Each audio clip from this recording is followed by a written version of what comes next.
I want to talk first of all about Munich as an environment. Do you think where you record an album has something to do with the way it sounds? Oh, very much so. Very much so. I think with us, I think always a different environment helps. I mean, we don't really like going to the same. In the early days, we used to go in the same studios all the time, and after a while, it really got you down. And we went, the last couple of years, we went out of our way to actually go to different studios, so that it was new, it was fresh. But mind you, having said that, I contradict myself. This is the only studio we do come back now, just at the tail end, is Munich, because we know what it's like for the tail end. Whereas to start an album, we try something different. Like the last album was done in LA. That was the first time we ever used those studios. Fuck, I forget what the name was. Oh God. Oh, you must know. Was it the Record Plant? Yes, Record Plant. That's right. I forget. No. I'm going to need this to be kind of more... Even, yeah, really, it's not happening? Well, it's happening, but it won't quite sound on mic, you know, unless you're talking directly into it. Yeah, I came to see you guys at the Record Plant when you were there. I don't remember what month that was. And there was me, Brian, and the engineer waiting for all the rest of you. I don't know where you guys were, but you never showed. I didn't see you there, did I? No. But Munich, as opposed to your own studio in Montreux? I hate my studio, to be honest. They'll kill me for saying that. No, I mean, we've used that as well, you see, and oh God, they'll kill me for saying this. I like Montreux, but I mean only for like a couple of days, and that's not enough to make an album.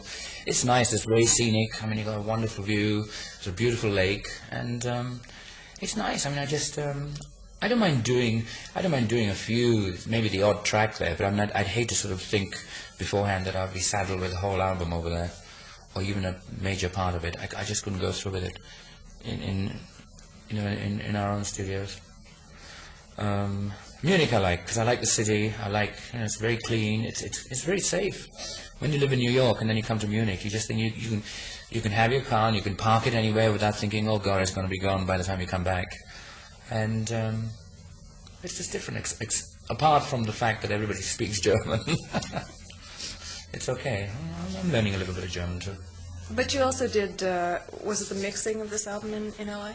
No, the mixing was done here. Oh, that's what I said earlier on. It's nice to come back to, for the tail end, it's nice to come back to a studio that you do know and recognize, so that you know what the sounds are going to be like. Is this the first digitally mastered album you've done? Yeah. That's right. What's that mean? Oh, don't ask me. I don't know technology. You have to ask Mac. It's just, you just get a cleaner sound, and you just bypass certain generations of tape that way. You know, it's just a new way of doing it. It's all very clean, and you virtually get the kind of sound that you do create in the studio outside. Because most of the times, when you do it in the studio, and by the time it gets on record, it's you lose a generation, and it's sort of it's basically just trying to get the cleanest sound possible that you can get, and digital masterings are almost there. You know, they're the cleanest at the moment. Apart from that, that's about as much technology I know. Ask me about something more fruity. Go on. Okay. The last album was kind of we talked about it when it came out, kind of a departure for Queen, and it seems on this, more on the funky side it was. Yeah, everybody seemed to hate it. It was just something different. It was very different. We were out on a limb, and we wanted to do something, and I still think that was a good album. I mean, I know it didn't... Of course, the only way people gauge albums these days is if it was successful or not. If it's a successful album, then it's a good album. I mean, that's the way I guess you have to engage it. But for a musician, I mean, of course, we wouldn't have put it out if we thought it was a second-rate album to start with. I mean, but we were out on a limb. We wanted to do things that a rock and roll act hadn't done before. I mean, go straight into the black area and do funky stuff, and it's okay if you sort of do things like that in the beginning, but after a while, if a group is if people sort of get to know you in a particular way, and then you change so quickly, sometimes it's hard to grasp. And then the timing, and it's got to come out at the right time. I still think that if that album came out about now, people will be more aware of it, wouldn't you say? And just, at that time, now the Michael Jacksons have suddenly happened, and it's being at the right place at the right time. Speaking of Michael Jackson, you guys are good pals. Yeah, we still, well, we worked on 3 tracks. I mean, that's about a year ago, and we still haven't finished them. My sort of projects never seem to get finished. I don't know why. Maybe it's me.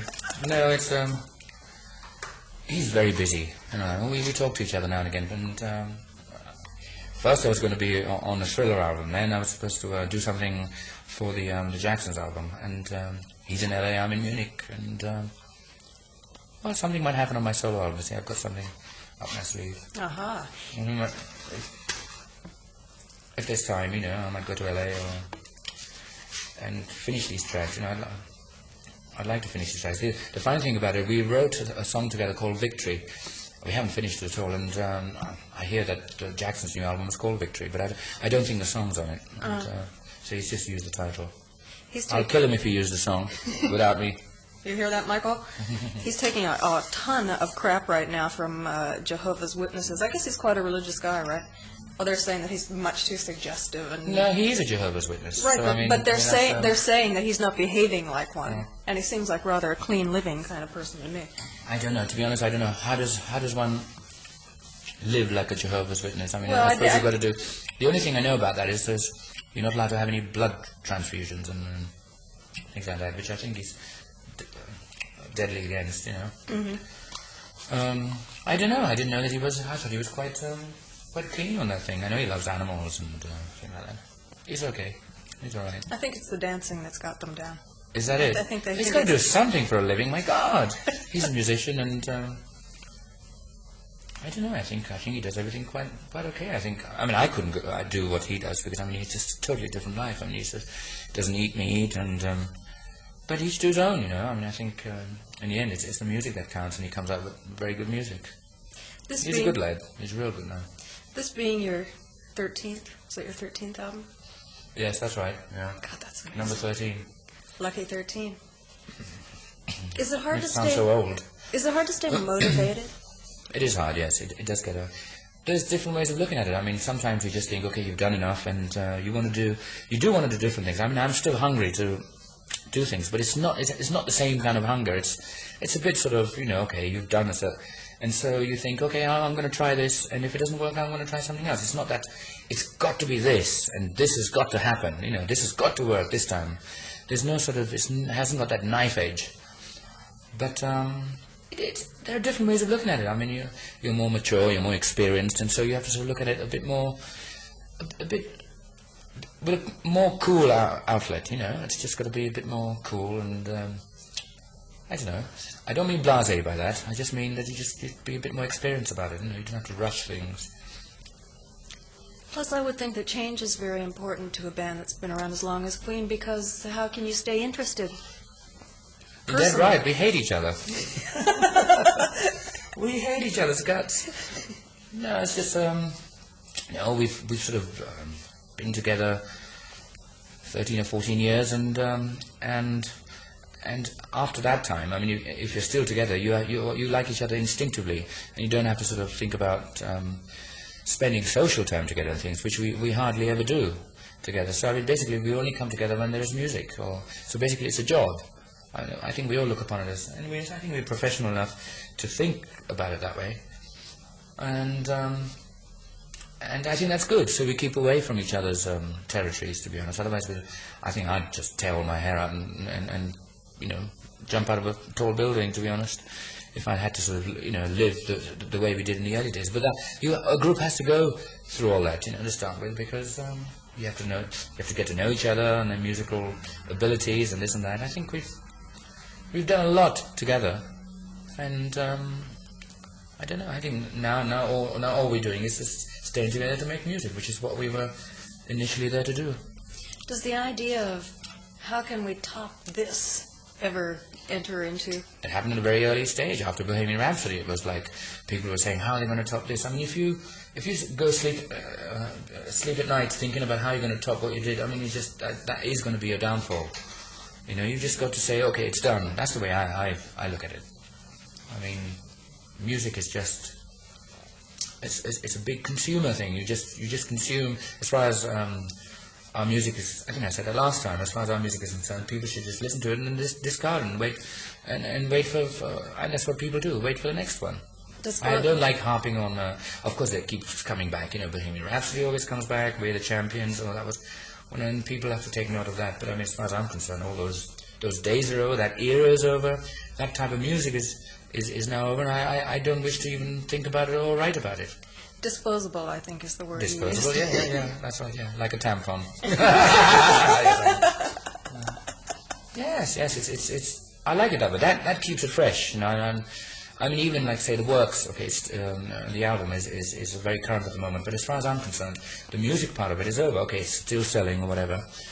But I'm thinking in terms of what I'm going to do next already. It's just like it is like a sausage factory after a while, It's like music. It's become that way. I mean, to me, it's just it's a packet of sausages, and just marketed, and then I just want people to eat it, and that's it. But you are then like a sausage company improving the product. You're changing the product as the times change. That's what most bands are. I mean, they can't hop on one album, otherwise that would be it. You can't make one good album and say, okay, this is it. How much can you get out of one album? Okay, you can have it in your collection and sort of listen to it, but people want, new stuff every day. And music is like that. And people do have to be very aware and change with the times and to see what's going on. And I like to think that Queen's music does change with the times, and I know it does. And I mean, it'd be awful to keep coming up with the same formula all the time. Number one, it would be boring for us, and I think it would be very boring for the public, and the press would have a field day. The press have a field day with us anyway. And I don't think you would have stuck around for as long as you have. I don't think so. I must tell you, when I was in London the other day, and a taxi driver, I told him that I was going to come see you in Munich, and you're his favorite band. But he said he was so pissed off because he'd seen Duran Duran on some TV show, and they said, we're bigger than the Beatles. And he's going, God, who are these guys? They've got 3 albums. Where do they think they're coming from? Well, I don't know. Sometimes people get... I guess they're aiming high and things like that, and then they sort of... I mean, nobody's bigger than the Beatles. I mean, it's just something that's happened, and you just... I suppose, I mean, the Beatles will always be a sort of... way to gauge yourself, because they're always a gauging point, trying to be bigger than them. But I mean, it's just, you have to sort of, to be bigger than them, or even to sort of come anywhere near something like the Beatles, you just have to it has to start from very beginning. You've just got to sort of, I mean, like Michael Jackson now is in a way one of the biggest things going, because he sold more records than anybody else, and he's won all those awards and this and that. So he's suddenly set a whole new precedent, and that's what makes somebody huge and big. And that's the way it either happens very quickly earlier on, or forget it. I know Michael's been in the business a long time, but I mean, to a lot of people, he's a new artist because he suddenly changed, and he's still only about 24, 25. God, see that young? That's amazing. Makes you sick. Makes me sick too. Would you like to win a Grammy? Does the idea of that turn you on? Oh, it would be nice, but I mean, I'm not going to lose sleep over it. I'm not going to sleep over it, no. I'm quite happy the way I am at the moment, yeah. Well, you always seem to have a good time, no matter what you do. You have to, otherwise, I just, I used to worry a lot, and I just don't worry about it anymore. I mean, it ages you, for a start. No, it's not. You don't need to worry, actually. I'm not saying I don't have any problems. Of course, everybody has problems. But I mean, I don't seem to worry about them so much as I used to before. I used to be far more nervous than I am. It's so highly strung anyway. That I'm always going to be that. And no, I'm not worried about it. I mean, I just want to keep moving on. What's made you be less nervous now? Old age, I guess. Prefer to think of it as maturity, Freddie. Yeah, I said that earlier on. No, I'm more set in my ways now, and I seem to be able to control things a bit better, and that doesn't mean just musically. It's the whole organisation around me. Things and people in business, the people who work for me, everything. And maybe I just sort of said to myself that I know that there's always going to be problems. People always have problems, and I think. what happens is that you try and overcome them. You try and sort of cross the, overcome the obstacle.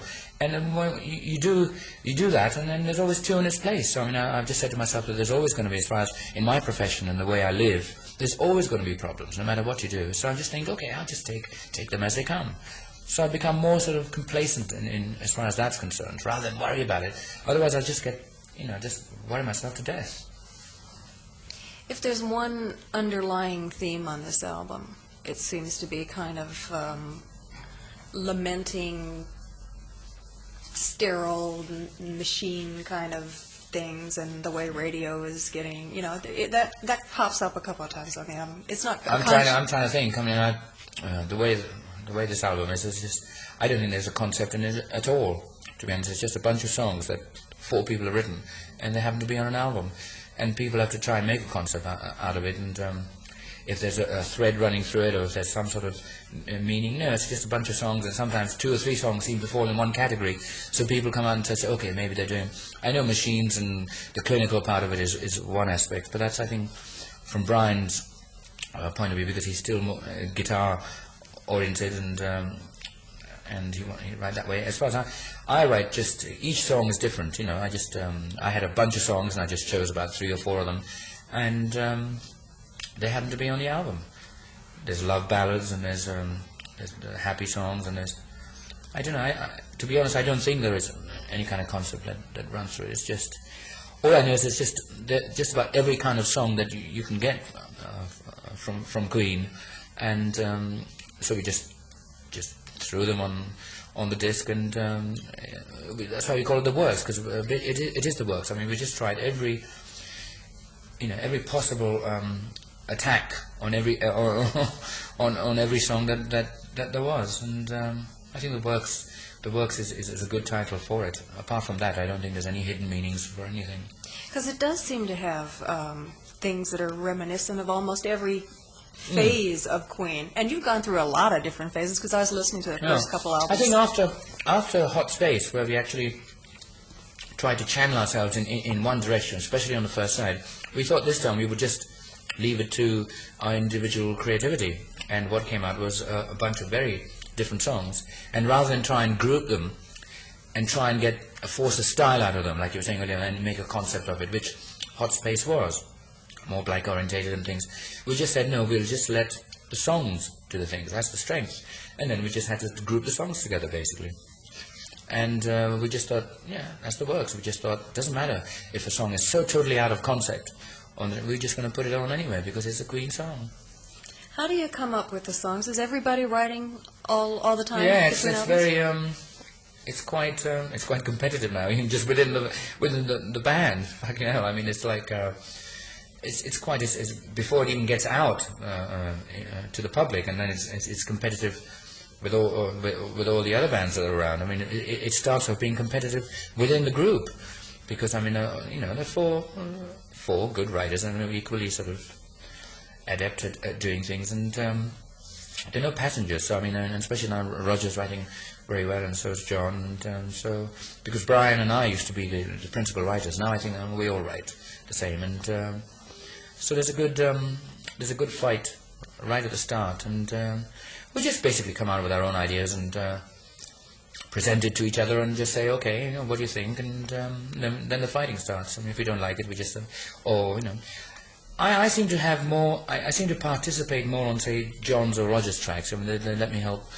them and suggest more things. Brian's got his own sort of writing ideas, and they're very sort of strong to start with anyway. So I mean, he's just. I don't seem to be able to get into his ideas so much. But in a way, that's quite good. I'd rather leave it to him, and it doesn't mean I just stay out of it altogether. I let him sort of do a lot of it, whereas in John's songs or Roger's songs, I mean, I sort of get in there at quite an early stage, and it's sort of, they don't mind me sort of tearing it apart and sort of piecing it back together again. Lyrically speaking, you mean? Every way. You did. Sometimes I take the whole song over, like well, I don't mind saying it. It's just like Radio Gaga. I just instantly felt that there was something. There was going to be something. You could build that. You could build that into a really good, a strong, saleable commodity. And I think Roger was just thinking of it as just another track. I don't know. And I just said, no, I think it needs. So I virtually took it over.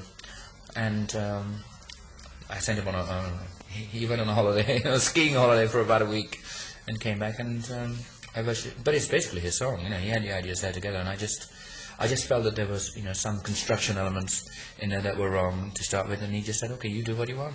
And that's the first biggie for Roger, isn't it? First yeah, hit. Yeah. Oh, definitely. Yeah, he wanted that very badly, and I think he deserves it. Yeah, it's a big hit in Europe.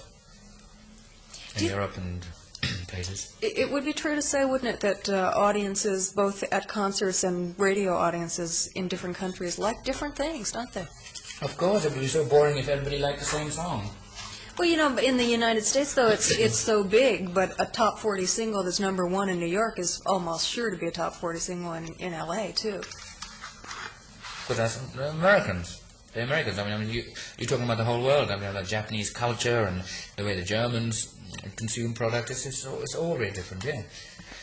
Sometimes it does amaze me where if you write a song which is a good song and it sells in, say, 3/4 of the market, you're so...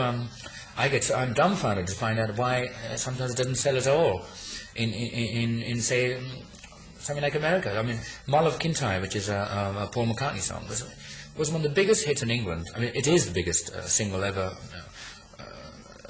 written. I mean, it's the biggest selling single in England, Mull of Kintyre. It sold over 2 million or something like that.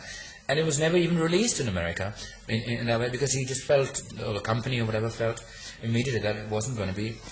So they turned the single around, sure, right. And they got the B-side of that, and the A-side in America. I'm sure McCartney was pissed off. I'm sure he was, too. Phoebe! What's more wine? More wine. You co-wrote a song with Brian on this album? I know. There should be an eclipse. That was a very... I liked the way we actually approached that song, because it was a... we were looking at all the songs we had, and we thought that we were... The one thing that we didn't have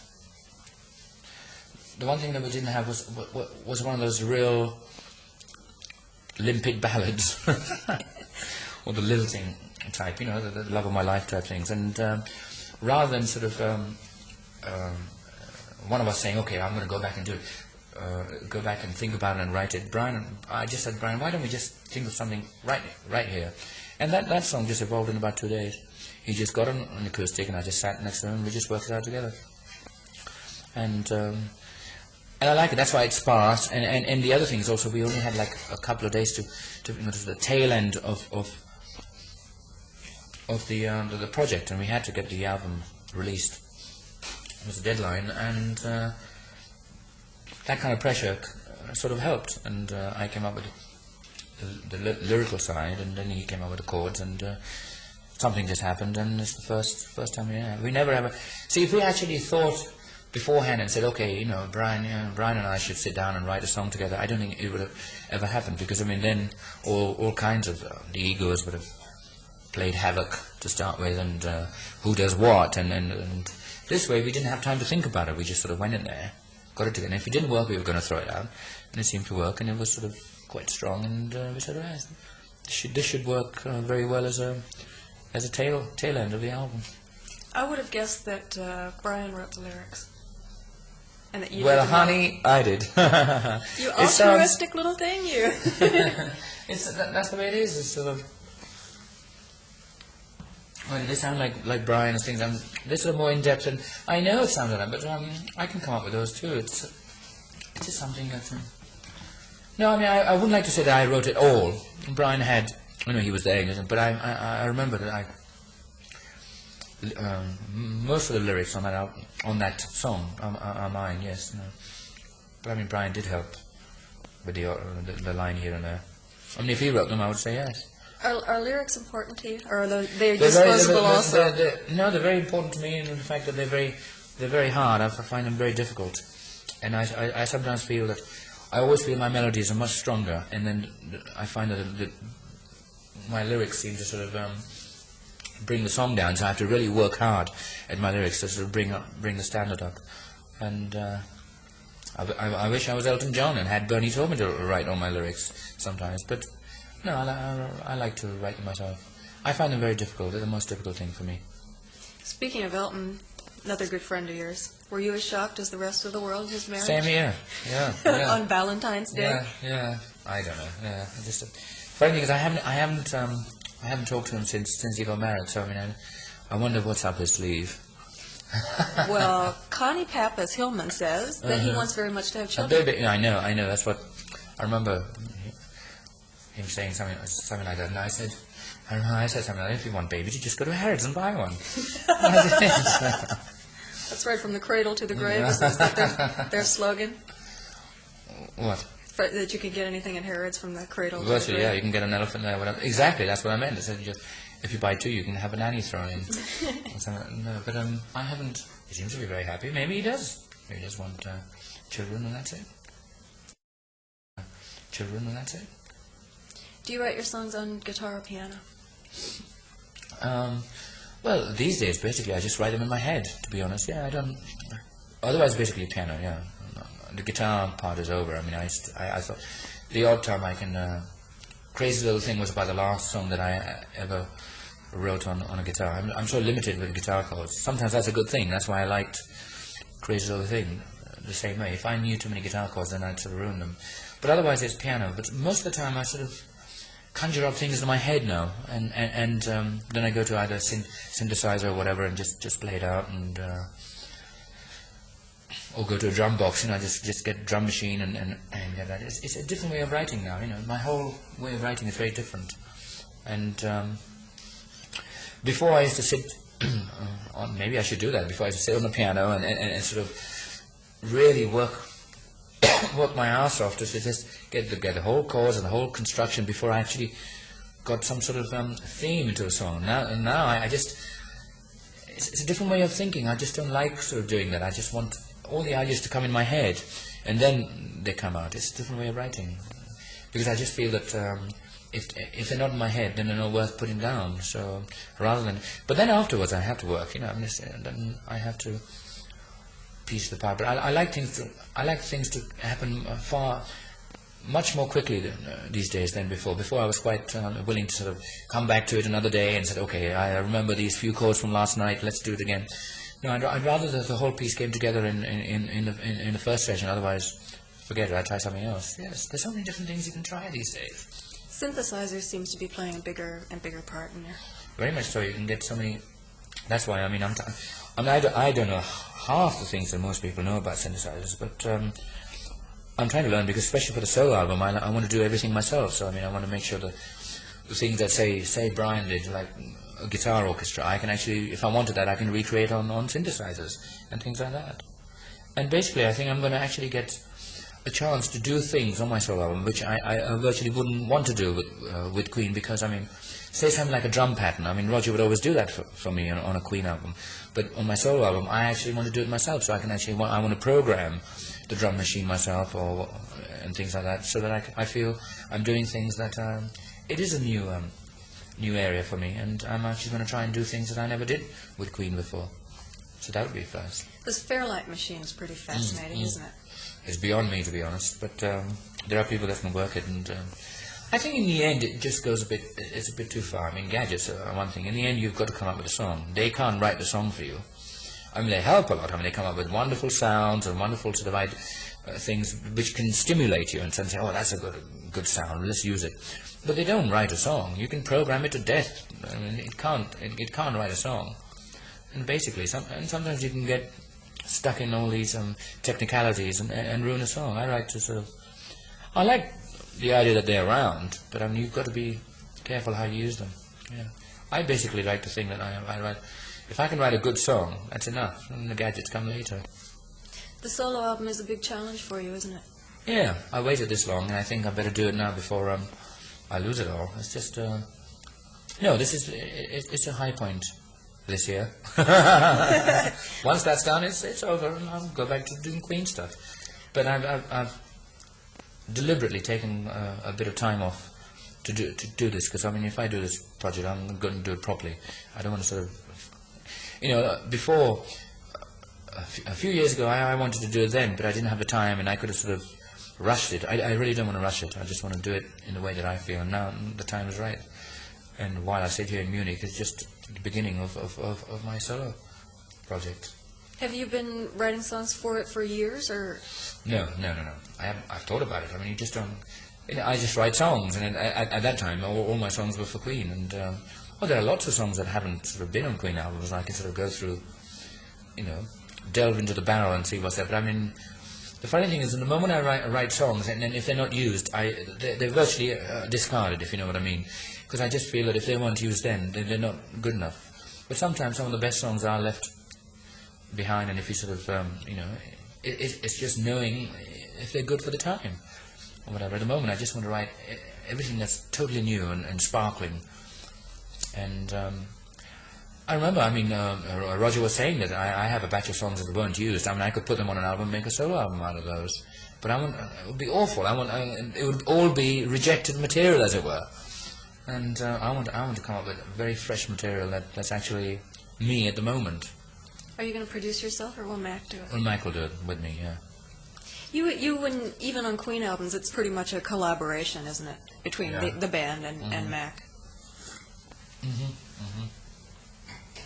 I guess by now you pretty much know each other's ways, though. Yeah, Mac is, especially for me, is a very integral part. I mean, he just seems to know exactly what I want without telling him. And that is good. That's sort of, you can gain a lot of time by that.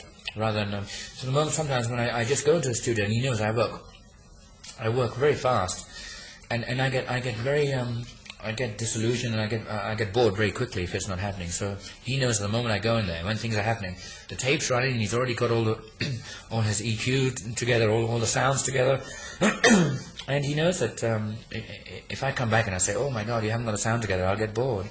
So he knows me. So it's a very, I like this partnership with him. I do. I think more so than the others. He helps me a lot because I'm just not very good. So he really helps me in that way. I just like to go in there and do the musical part of it, totally just the creative part, and he does all the rest. So what's the first step then in the making of an album after the songs are written? Well, you've got to record them properly with a good sound. So that's right. Oh, backing track-wise, though. Yeah, well, you just got to get a good backing track. Get a good backing track, and then you just got to piece the song together. And then when you do the overdubs, you've got to make sure you do the right overdubs. You can do too many overdubs sometimes, and it's basically. I hate. Before we used to have this sifting process where we used to have a song and we used to just put everything on it and then find out what worked. I hate doing it, and that's like putting the kitchen sink on it and then actually sort of peeling things off which didn't work. That's the long way of going about it. Now I like to feel that I know what's going to work. But it comes through experience. And I know, and I just say, okay, this is, and you have to make decisions. So I just feel, okay, this is going to be right, and we do it. And then we just shift it around a little, and then you say, okay, yes, this is it. There's so many various ways of writing a song. You can just go on forever and say, okay, I'm going to try this, I'm going to try this, I'm going to try this. But then sometimes you can really ruin a song because you've tried so many different things. You don't know what to sort of, what you're going to end up with. You have to, decisions is a focal point. You just have to. There's so many. You can decide at various intervals. You can either decide very early on that the song's going to turn out this way, or you can change your mind the next day and say, okay, I'm going to change. A whole song can change overnight. And so you've just got to be very strong and make a decision and say, this is how it's going to stand, and stop here, and that's it.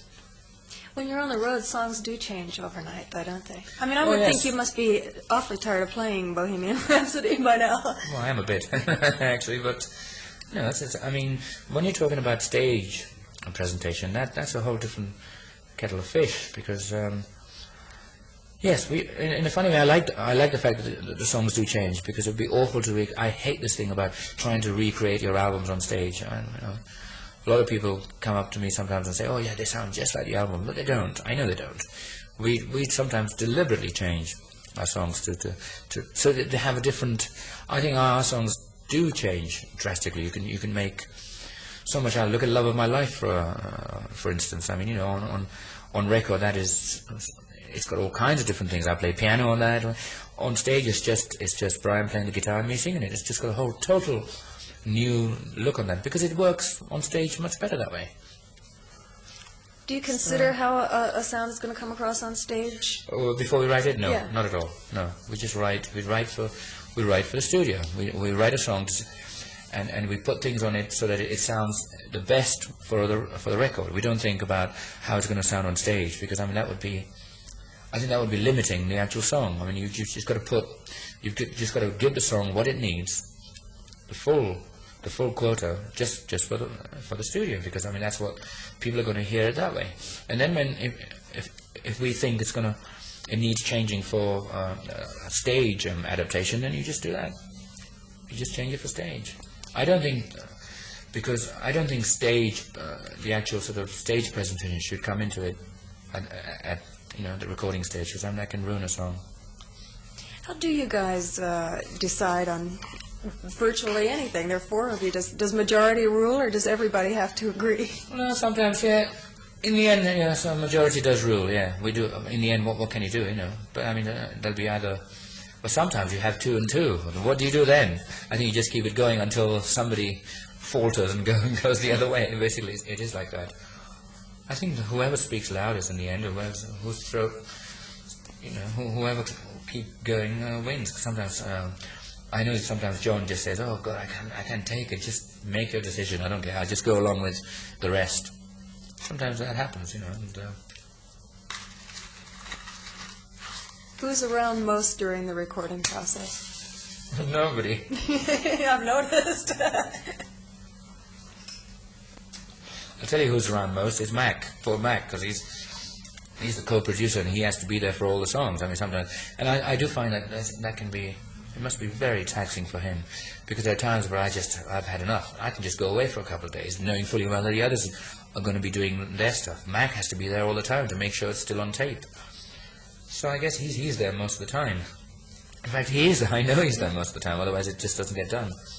But you do, as creative people and all that, you do need a breather. You sometimes have to get away and get out of this whole thing and look at it in perspective. It's like having doing a painting, and if you're so involved, you just have to give it a rest sometimes. And with me, I know that I find that if I keep dwelling on one project for too long, I ruin it. I know I ruin it. So I just keep going. I know that I have to finish it as quickly as possible. Otherwise, I discard it and start with something else. So it's sort of like your first instinct is right. That's the way I go about it. I like it like it's like a newly laid fresh egg. I just because there's so many ways of writing a song. I mean, you can just come up and I write very quickly as well. I mean, that's part of it. I mean, and so I sort of utilize that. I work on that, and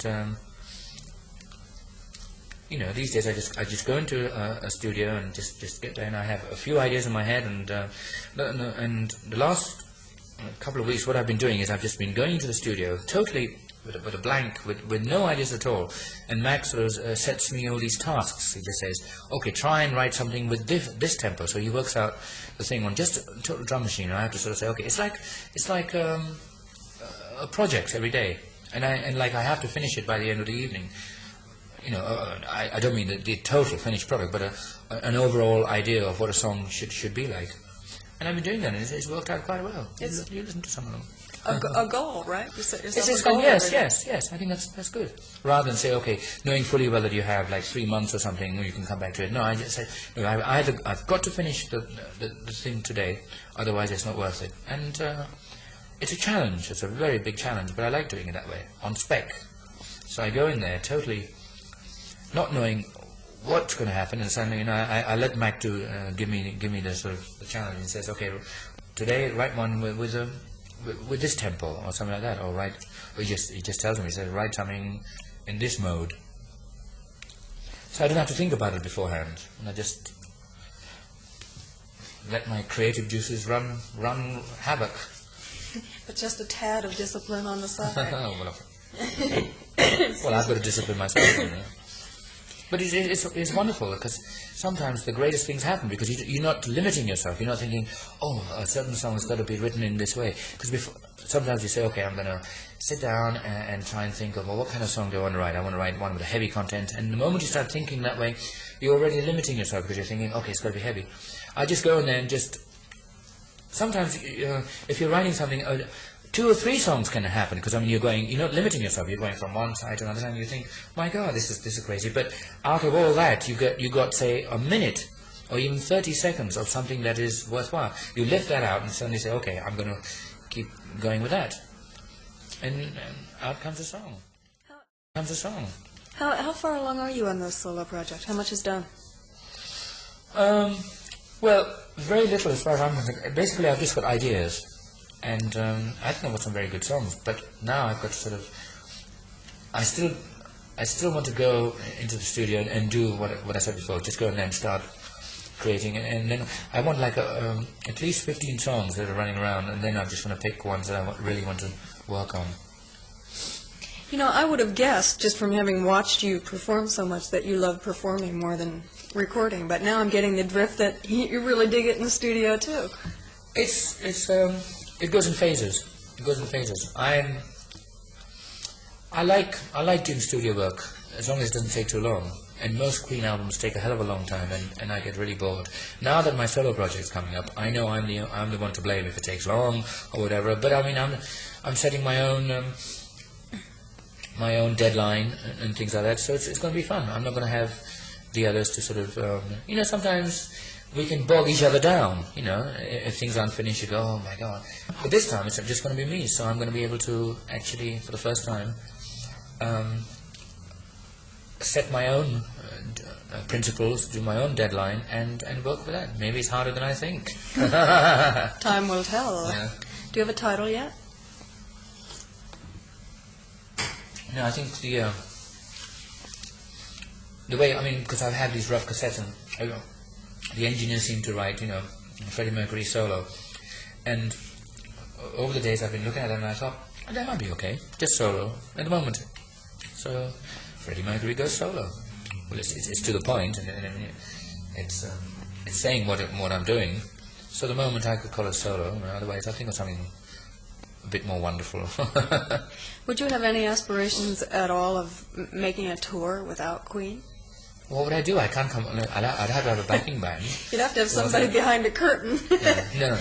I think at the moment all I'm thinking about is just coming up with a solo album. And as far as touring, no way. I love touring with Queen, because I have so much fun. It's like we all have our individual solo projects all working anyway when we tour. So I mean, I think, and the way I think, I mean, if it ever happens, is if I do my solo album and then we go on tour, I mean, I think Queen would do some of my solo songs anyway. So I mean, they would just be recreating what I did in the studio anyway, in their way, and so that would be quite good. They would sort of take it a stage further. They would be doing my songs. I mean, in a way that's what happens now anyway. We all have little solo projects within the band anyway, as you know, and basically we all just play on them. So as far as that's concerned, no, I don't have any aspirations of going on stage without them. Is Fred Mandel becoming pretty much of a Yes, fifth member?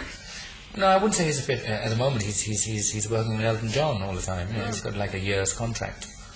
He's a very good musician, and as far as stage work is concerned, he is an integral part, and we'd hate to lose him.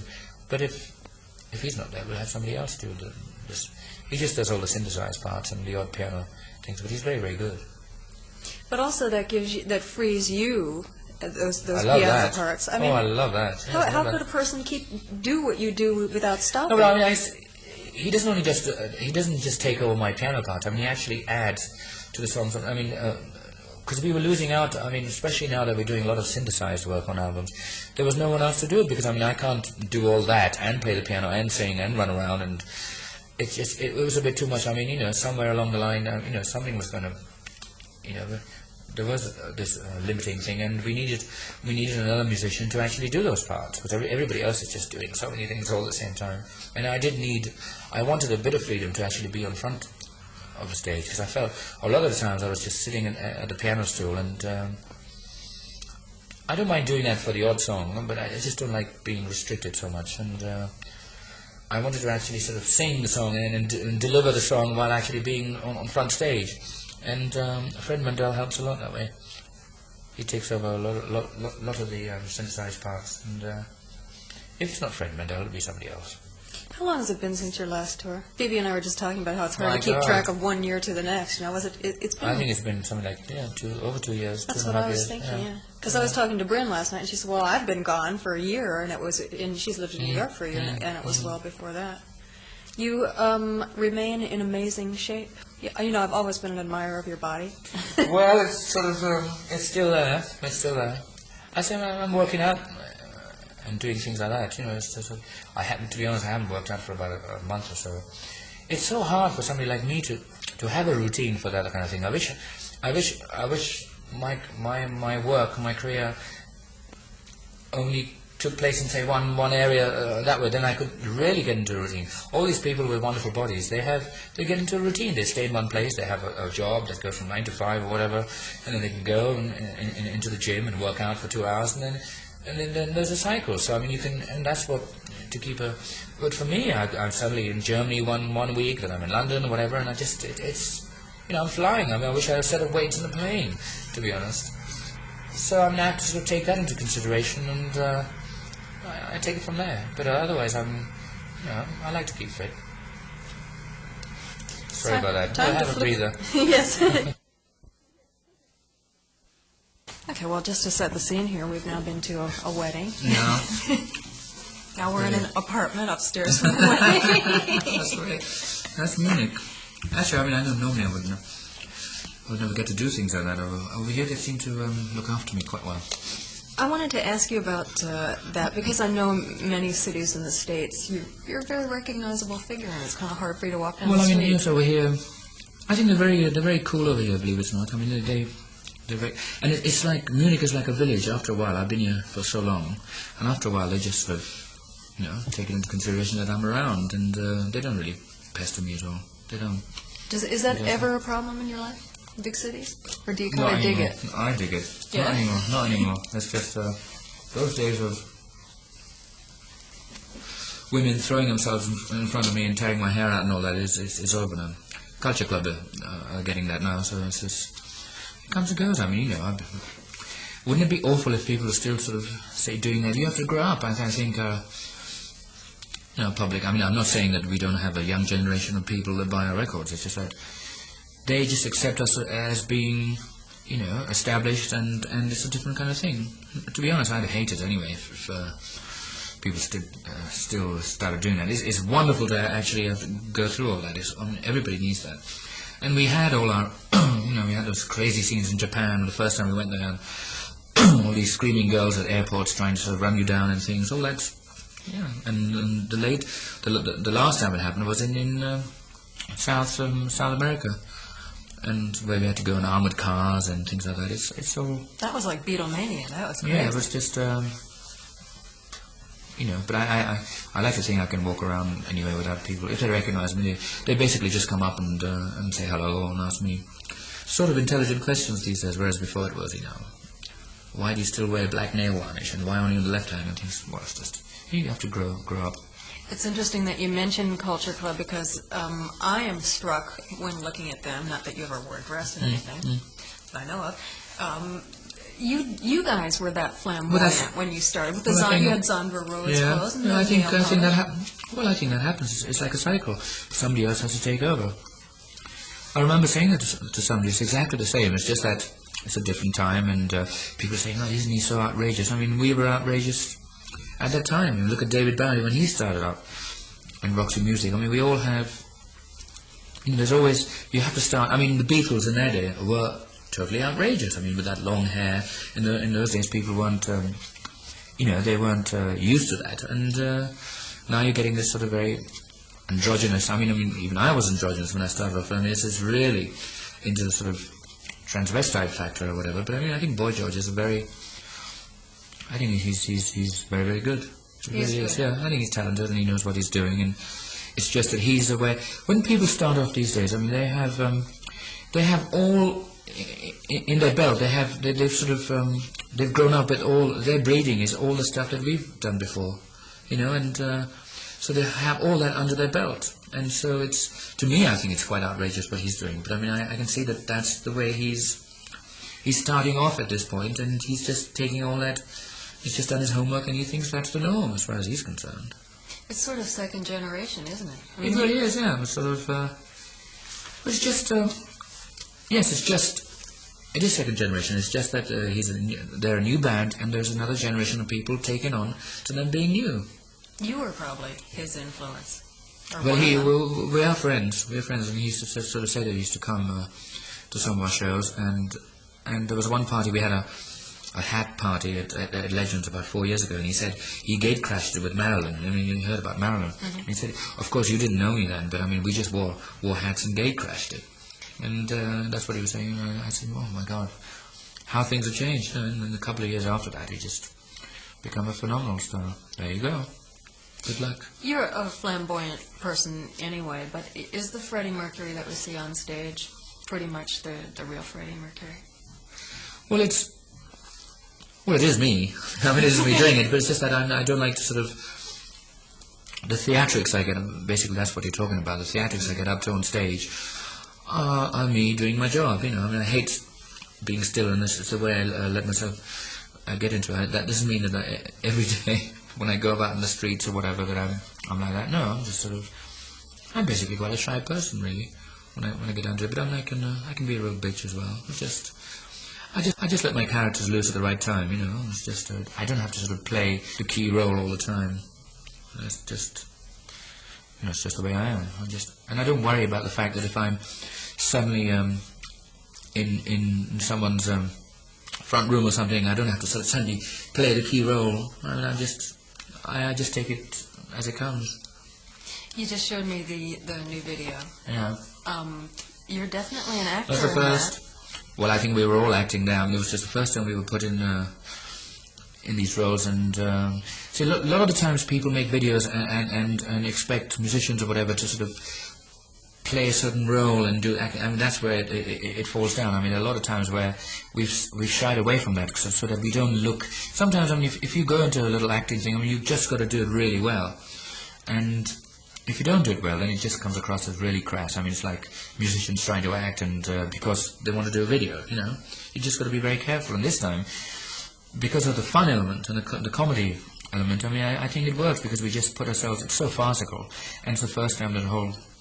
Well, I know the Stones did it a long time ago, Dressed Up in Drag, but I don't think they did a video. But I can't think of any other video where the four principals, as it were, are actually doing real comedy drag, and also from the standpoint that a lot of times Queen come across as very serious. I mean, the music ability is always there, but I mean, we've always been humorous underneath, but maybe it doesn't come across through songs or whatever, and on stage we're very, very aggressive or whatever, and the humor element is always lost. And this time it was a good way of showcasing that bit, and I think we suddenly found that we could actually do it quite well. It was just that we were sort of maybe restricting ourselves, thinking that we couldn't do it. This time we said, oh, fuck it, we're just going to do it and go crazy. And we all sort of built our own characters around each sort of, you know, drag individual. I seem to cope quite well. Did it pain I've never worn high heels before. I mean, I've never done a... Well, I love your garters. All that, yes. I believe that. I mean, a lot of people doing, what's it like, even saying... New Orleans Mardi Gras or whatever, or even just a Halloween party or something.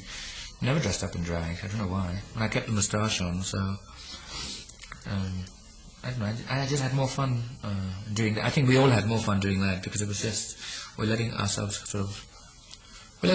go a bit, and we're not so worried about the how we're going to depict the musical element, because we're always worried about that in videos. And this time we just said we'll just do it, and I think it came across very well. I hope people like it. It's wonderful. Did it pain you to? You kept your mustache on for the drag parts, but you took it off. Took it off, yeah, because we suddenly went into a. We did a. I've always wanted to do this Nijinsky role as well, but I just wanted to wear the costume because I didn't want to dance like him. Like I couldn't ever. It's just that I always wanted to wear this L'Après-midi Dauphin costume, which is working with the Royal Ballet. I thought I must do it properly. Anyway, I could have kept my moustache on, but that would have then taken another comedy element as well. I just wanted it sort of a bit more serious at that level, especially if you're dancing with, real professionals. And I think that was another thing I've always wanted to do. So there you are, 2 in 1 video.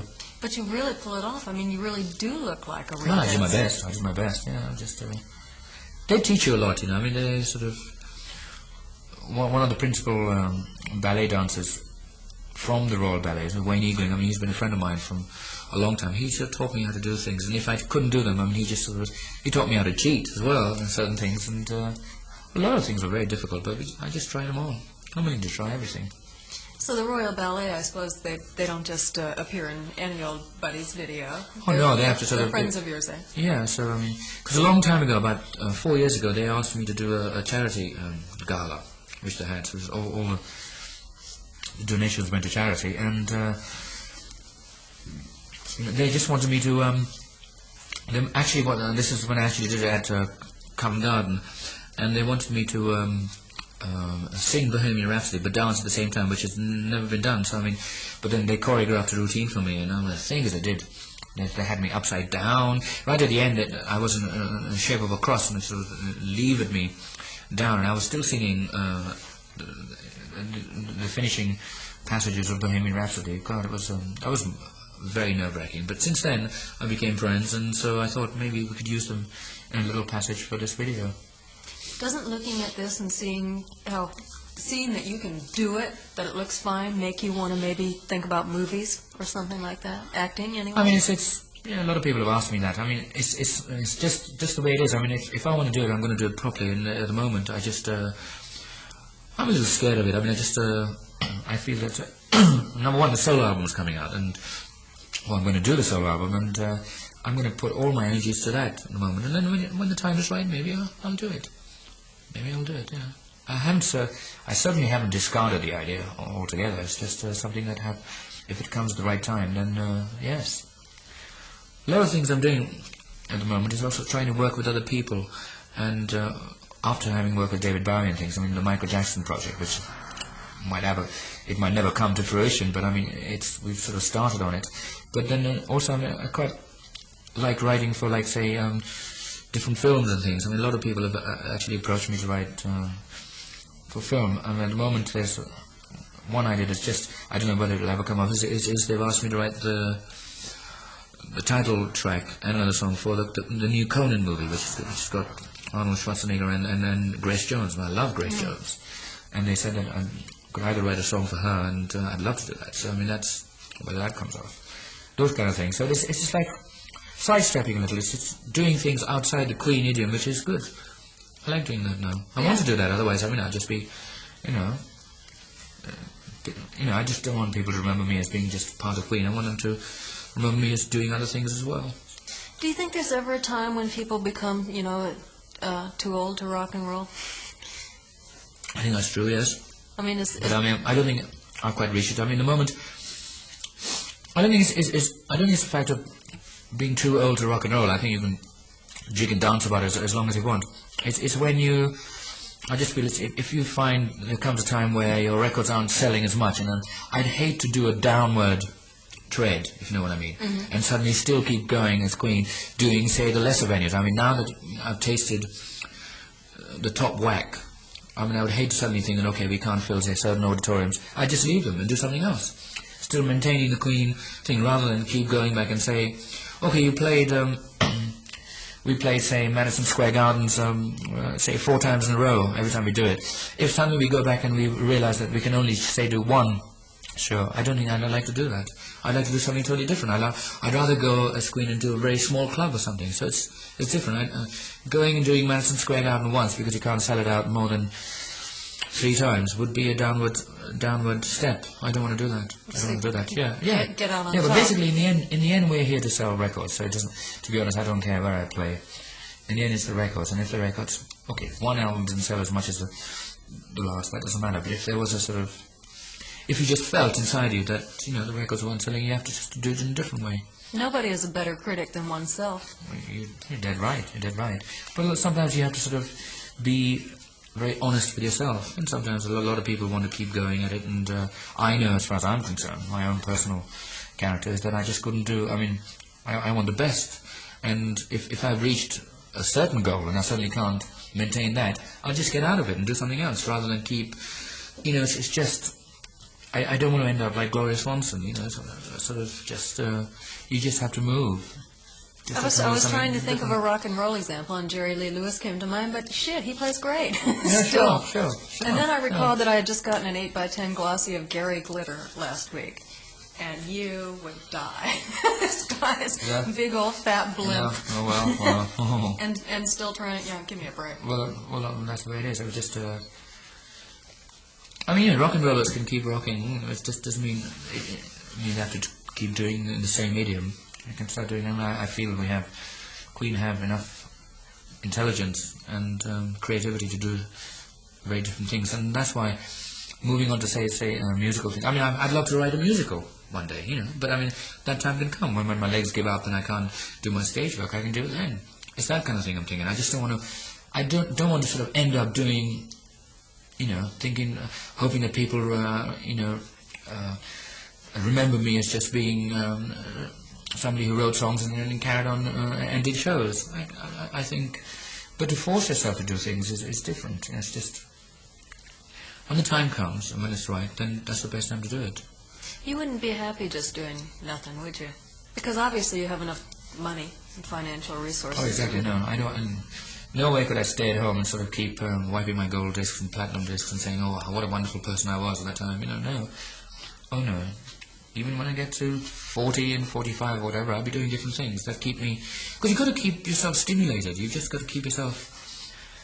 And there are so many different things that keep me stimulated. So it doesn't have to just be Queen all the time. At the moment, I mean, the last 10 years or whatever, there's so much within Queen that kept my adrenaline going that I wanted to do it. And now that's why it's taken me... People... From the very onset, I've been saying, "Oh, when is your solo album going to come out?" A lot of people sort of burn themselves out too quickly and go, "Right." I mean, I just didn't feel I wanted a solo project at the time. Now the time has come. Well, after 10 years, after 13 years, it's come, and I really do want to do a solo project. I really feel that I want to do something on my own, but that doesn't mean I've discarded Queen altogether. It's still there.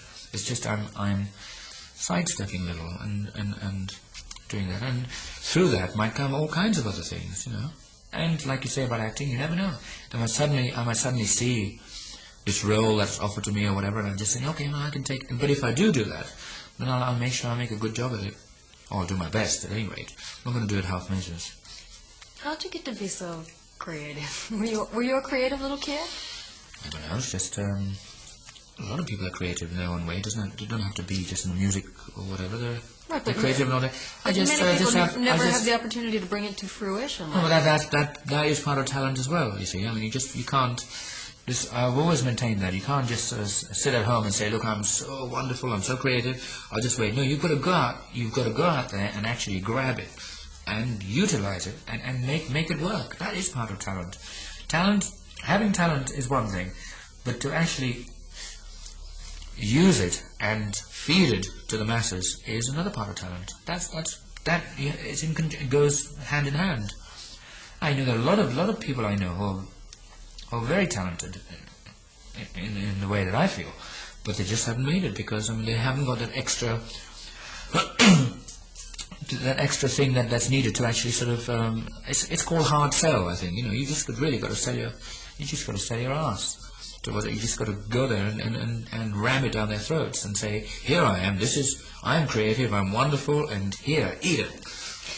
So you have to do it. Yeah. Even though success came very early in life to you, it almost seems like you never considered failure. I mean, you were so confident. Well, you mustn't. You mustn't. You consider failure, and you fail. It's just. I think my whole lifestyle is like that. It's not just to do with my career, it's to do with everything. It's even with painting, or if I buy a house or whatever, it's just got to move. I mean, if the house crumbles, I just build it again. That's the way I think. I mean, I don't go around saying, "Oh God, I've lost it all, that's it, that's the end." No, I have this natural inbuilt drive that I think will always be there. Thank God I've got that, it's just, and failure doesn't elude me. It doesn't, elude is not the right word. Failure doesn't, I don't get disappointed. I mean, people always, you learn by your mistakes and all that. I mean, it's experience. If something goes wrong, fine. You learn by your mistakes, and I just go, And sometimes I value that, you know. I don't mean total failure. Sometimes I value it. I think, okay, I know I shouldn't have done that. But it's the only way you can learn. I can remember you telling me a couple of years ago that your mom and dad, when you first started out, were not too happy about your choice of career. That in itself instilled me into thinking that it should be right. I mean, most of the you know, the best key figures or whatever always had a rebellious upbringing or whatever. You know, you got to rebel somewhere. I mean, I just rebel all the time.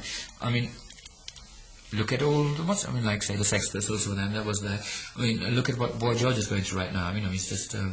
Especially in Middle America, I should think. It's just, you know, they're burning his records and things. Wonderful, absolutely wonderful. And he knows how to actually use that and enhance himself. Are you on Notoriety is always a good factor. Are you on close terms with your parents now, though? That's about the same. That's about the same. They must be proud of you, though. Oh, they're proud of me. Of course they're proud of me, especially now. Of course they are, yeah. It's just something that I think parents are always like that. They always just want their son or daughter to do well in what they, you know, what they choose. I mean, sometimes, of course, in the early part of us, parents always have a preconceived idea of what their you know, their sons and daughters should do. But afterwards, when you grow up and you take over, and I think a good parent should just basically sort of see what, you know, the son or daughter wants to do, and just help him that way. That's the way I see it. That's what a modern parent should be. But I mean, as far as I'm concerned, I mean, I'm just I'm quite a loner as well. I mean, I don't like getting help from other people too much. I mean, I do research, but I don't like anybody sort of handing it out to me on a silver plate. I like to do it all myself. You do feel a great obligation to your fans, don't you? Oh yes, I do. But my greatest obligation is to myself. To be honest, absolutely, it is. It should be. And I have to do it that way, because if I do that, if I put me first, then I know how to deal with myself and come across better to the people who buy my records. And so there you go. I mean, it's a matter of policy, and policies change. And it's a phase you're going through or whatever. All I want to do, I just don't want to do the same thing over and over again. Almost all the artists who have played Sun City, which you mentioned, including Frank Sinatra, have received enormous slaggings from the press about playing in a racist country. Do politics enter into your thinking? Politics have, yeah, but I mean, they enter into my thinking, but I mean, I discard it because, I mean, it's just we're musicians. I mean, when we went to South America, we got, you know, branded for, you know, playing. I mean, we went for playing to Argentina, and we had a war with Argentina about 3 weeks later. And the funny thing about it after that, Under Pressure, which happened to be out at the time, was like, it happened to be #1 in England. And the funny thing is that the stations in Argentina were playing it as well for the forces. It was actually in the BBC News. It's quite outrageous. It just goes to show that we actually didn't. I don't like to be political. Music is very free. I mean, it depends on who you are. I mean, John Lennon can do that. I don't write political songs. I mean, when Queen write escapist songs. They're for people who can go in there, escape, and then come out. We don't have hidden political messages in our songs. It's just not the way we are. We just like to play, and we're an international group. We like to play to every audience, anywhere, for music. And if politics enter that, then that's tough shit. It just have to be. We don't go to different territories in a political way. We're not. We're just an English rock and roll band that play music for everybody. Just a bunch of guys. we are. That's the way I know.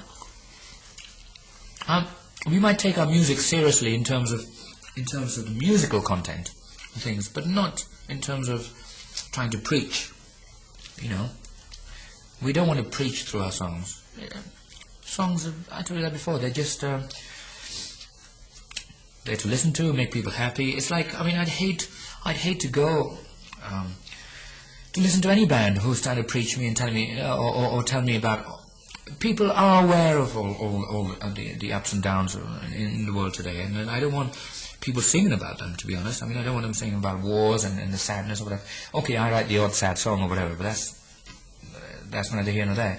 Basically, my songs are fantasy or fun or dance or certain thing that I've created, but it's got nothing to do with the world that is at the moment. You know, it's just it's not political. Stickles said I should ask you about Korea. Did something funny happen to Roger and John in Korea? Actually, to be honest, I don't know. On this last little promo tour? Did he say that? No, He just said I should ask. You know, he was yucking it up. There you are. Oh, there you are. I don't know. I'm the last to hear. See, I haven't seen them when they come. They've only just come back, and I left town, so I really don't know how that went. To be honest, I didn't even know Roger was in town until I found out that he was back in England. I haven't heard anything about it. I know they've been to Japan, Australia, and I know that Roger was supposed to go to Los Angeles. I don't even know if he went there. You can tell me that, to be honest. I don't know.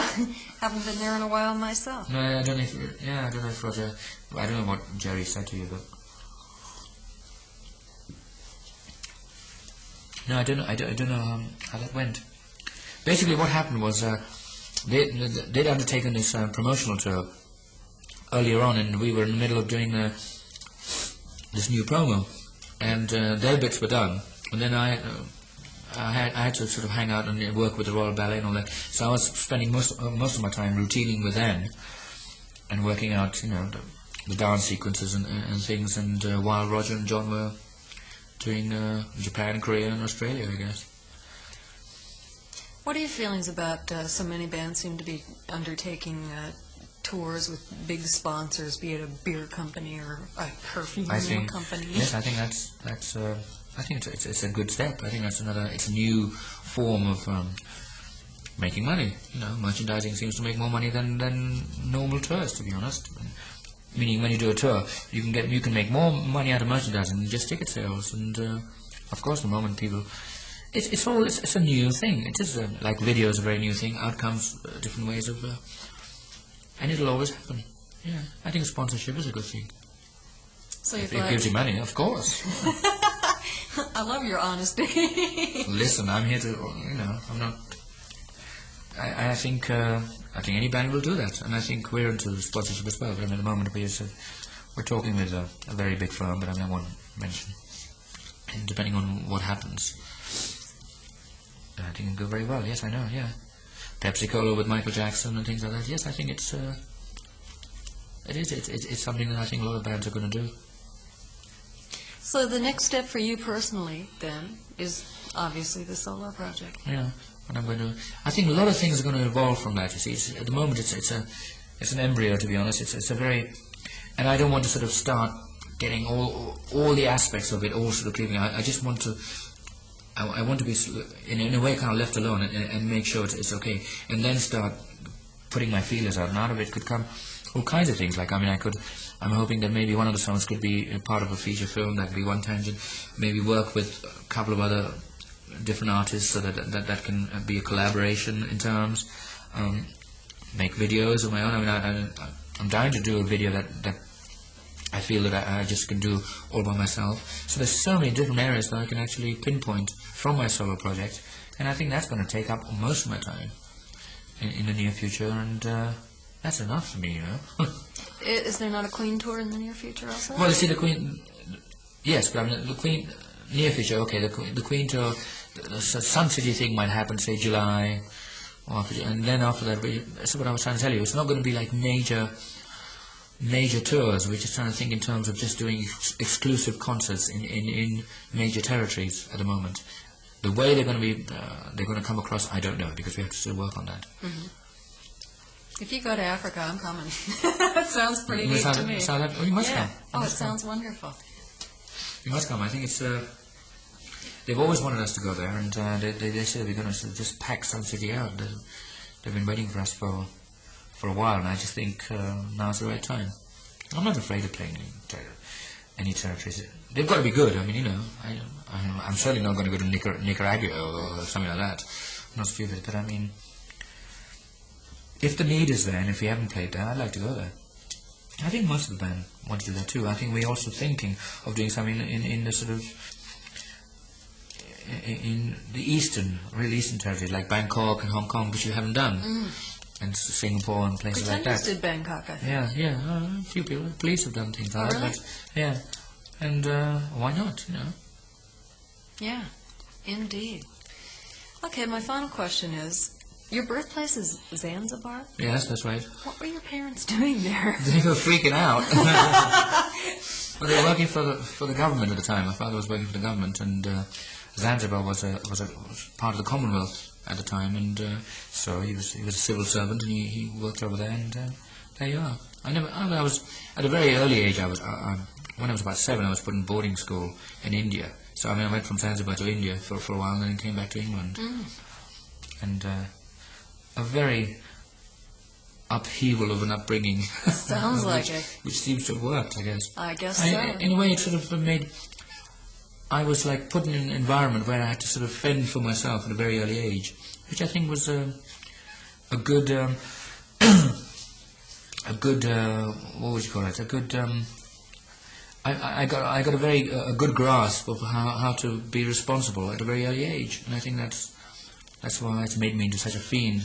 Well, you're a good fiend. Thank you very much. Okay. Is there anything I haven't asked you that you want to tell me about? I can't think of anything. I've forgotten all the things I've said. Thanks, Freddie.